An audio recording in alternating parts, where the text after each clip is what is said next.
Hello बच्चों, chemical equilibrium chapter से एक क्वेश्चन पूछा गया है। दिया है कि इक्विलिब्रियम पे ए और बी का जो कंसंट्रेशन है वो 0.5 एंड 0.375 है। इनिशियल जो इक्विलिब्रियम था 0.5 molar and B is 0.375 molar.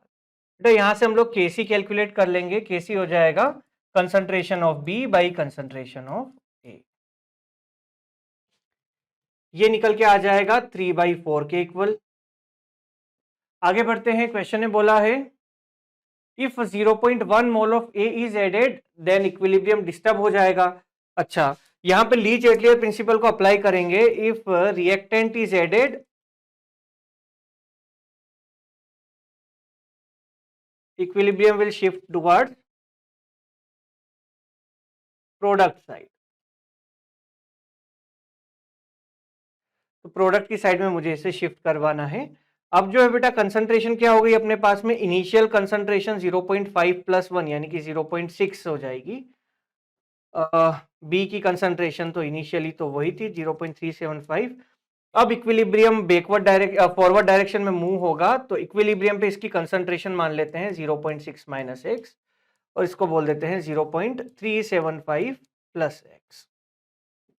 क्योंकि equilibrium constant doesn't depend on concentration तो इट स्टिल सेम आने वाला है, यानी कि केसी का वैल्यू अभी भी कितना आएगा 3/4 और इस कंसंट्रेशन के अकॉर्डिंग ये इक्वल होना चाहिए 0.375 plus x divide by 0.6 minus x.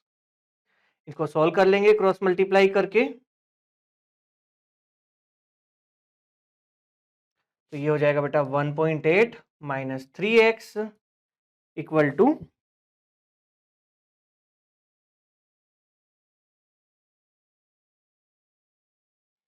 ये हो जाएगा 0 carry 2 0 carry 3 0.15 sorry 1.5 plus 4x। यहाँ से बेटा ये आ जाएगा 0.3 इक्वल टू 7x या x का जो वैल्यू है वो आ जाएगा 0.3/7। फर्दर सॉल्व करूंगा इसे तो ये आ जाएगा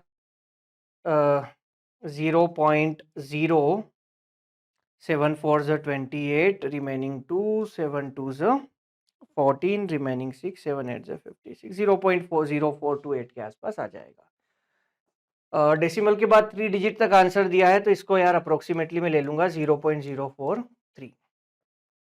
अब बेटा फाइनल जो पूछा इन्होंने कि the new equilibrium concentration of A and B, तो ए की कंसंट्रेशन हो जाएगी 0.6 माइनस 0.043 और बी की कंसंट्रेशन हो जाएगी 0.375 प्लस 0.043। पहले वाले केस में 0.6 में से 0.043 माइनस किया तो ये आ जाएगा 0.557 और सेकंड केस में अगर ऐड करूंगा मैं तो ये आ जाएगा इक्वल टू 0.0418। ऑप्शन 1 यहाँ पे बेटा करेक्ट आंसर हो जाएगा। तो इस हिसाब से आपको इस क्वेश्चन को सॉल्व करना था, कीपिंग इन माइंड कि केसी का वैल्यू चेंज नहीं होता है।